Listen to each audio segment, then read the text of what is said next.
In this lecture, we are going to learn about string formatting. String formatting refers to the process of constructing strings by inserting values or variables into predefined placeholders within the string. It allows you to create dynamic and more readable strings by incorporating values or variables directly into the text. Let's try to understand how string formatting in Python works by taking a few examples. In this example, we assign the value 10 to the variable x and 3 to the variable y. Then we perform division between x and y and assign the result to the variable z. So, z or z will store the value of x divided by y, which in this case is 3.33333, since Python uses floating point division by default. Print z. This line prints the value of z to the console. In this case, it will output 3.3333333 on up to 5. Next, we move on to string formatting. The code is on your screen. Here we use string formatting to create a formatted string.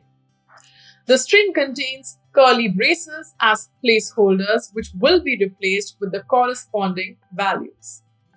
Within the curly braces, we have 0:2f. This is a format specifier that indicates we want to insert a floating point number with 2 decimal places. The 0 refers to the index of the value to be inserted, which in this case is z.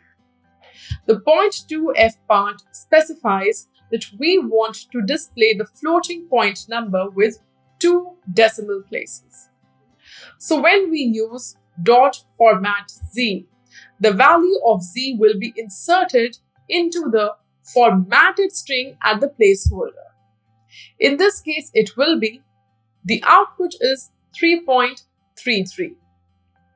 Finally, the print function is used to display the formatted string to the console. To summarize, the code calculates the division of x by y and stores the result in z. It then prints the original division result and a formatted string that displays the result with 2 decimal places. Let's take one more example to get a deeper understanding of the string formatting in Python. In the given example, we have a Python code snippet that demonstrates string formatting using the .format method. Let's break it down step by step. We have defined 2 variables, name with the value Alice, age with the value 25. The print function is used to display the formatted string to the console. Inside the string, we have curly braces as placeholders, which indicate where the values of name and age will be inserted. The .format method is called on the string, and the values of name and age are passed as arguments within the parentheses. The .format method takes these values and inserts them into the respective placeholders in the string. When we run the code, the output will be, my name is Alice and I am 25 years old. By using string formatting, we can dynamically insert values into a string, making it more flexible and customizable. It allows us to create dynamic messages or combine variables with text in a readable and concise way. The .format method is a common and powerful technique for string formatting in Python. Now, let us move on to the next topic that we are going to cover in this lecture, which is the user input functions. In Python, the input function is used to allow users to enter data or provide input while a program is running. It prompts the user with a message or a question and waits for the user to enter a response from the keyboard. Let's take an example. This example demonstrates the use of the input function in Python to receive user input and store it in a variable.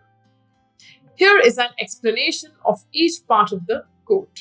Name is equal to input. This line prompts the user to enter some input, and whatever the user enters will be stored in the variable name. The input function allows us to interact with the user and collect data from them. In this case, we are not passing any prompt inside the parentheses, so the user will simply see a blank prompt where they can enter their input. Print my name is name. This line uses the print function to display a message on the screen. In this case, it says my name is followed by the value stored in the name variable. The comma is used to concatenate the string. My name is with the value of name in the output. When you run this code and provide your input, let's say you enter John, the output will be my name is John. The input function allows you to receive data from the user during the program's execution, enabling interaction and customization based on user input. Now, it's important to keep in mind that by default, the input function treats all user input as a string. If you want to convert the input to a different data type, like an integer or float, you can use typecasting functions like int or float. So let's take one more example where we try to input integer and floating values using typecasting. This example demonstrates the usage of the input function to receive user input for integer and float values, calculating their product and printing the result. Here is a breakdown of the code. When this code is executed, it prompts the user to enter an integer value. The input function is used to receive the user's input, and int is used to convert the input to an integer data type.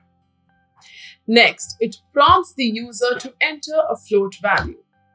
Similarly, the input function is used to obtain the user's input, and float is used to convert the input to a floating point data type.